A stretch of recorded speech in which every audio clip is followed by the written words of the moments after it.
দৈনিক মনুকণ্ঠ মৌলভীবাজার। মৌলভীবাজার জেলা বিএনপির নেতৃবৃন্দের সাথে কুলাউড়া উপজেলা বিএনপির নবনির্বাচিত নেতারা সৌজন্য সাক্ষাৎ করেছেন। সোমবার 15 সেপ্টেম্বর রাতে জেলা বিএনপির আহ্বায়ক মোহাম্মদ ফয়জুল করিম ময়নের বাসভবনে এ সৌজন্য সাক্ষাৎ অনুষ্ঠিত হয়।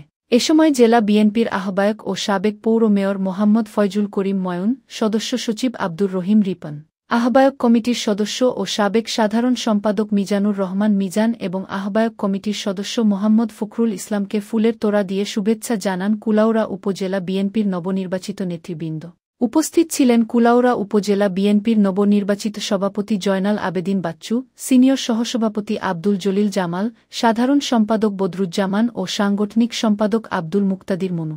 সাক্ষাৎকালে জেলা বিএনপির আহ্বায়ক ফয়জুল করিম ময়ন নবনির্বাচিত নেতৃবৃন্দকে অভিনন্দন জানিয়ে বলেন, দলের ভারপ্রাপ্ত চেয়ারম্যান তারেক রহমানের নির্দেশনা অনুযায়ী বিএনপির নেতৃত্ব নির্বাচনে তৃণমূলের নেতাকর্মীরাই ভোট দিয়ে নেতৃত্ব নির্বাচন করছেন। বিএনপি নিজের দলেও গণতন্ত্রের চর্চা করছে।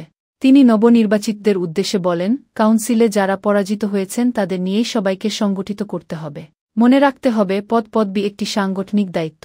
এ দায়িত্ব পালনে সবাইকে ঐক্যবদ্ধ হয়ে দলকে জনগণের দোরগোড়ায় পৌঁছে দিতে হবে। এ সময় জেলা বিএনপির সদস্য সচিব আব্দুর রহিম রিপন বলেন, দলের নেতৃত্বে যারা আসছেন তাদের দায়িত্ব হল তৃণমূলে বিএনপিকে আরও শক্তিশালী করা। আমাদের প্রধান লক্ষ্য আগামী জাতীয় নির্বাচনে বিএনপিকে বিজয়ী করা। তাই নবনির্বাচিত নেতৃবৃন্দকে সততা, নিষ্ঠা ও ঐক্যের সাথে কাজ করতে হবে। দৈনিক মনুকণ্ঠ মৌলভীবাজার।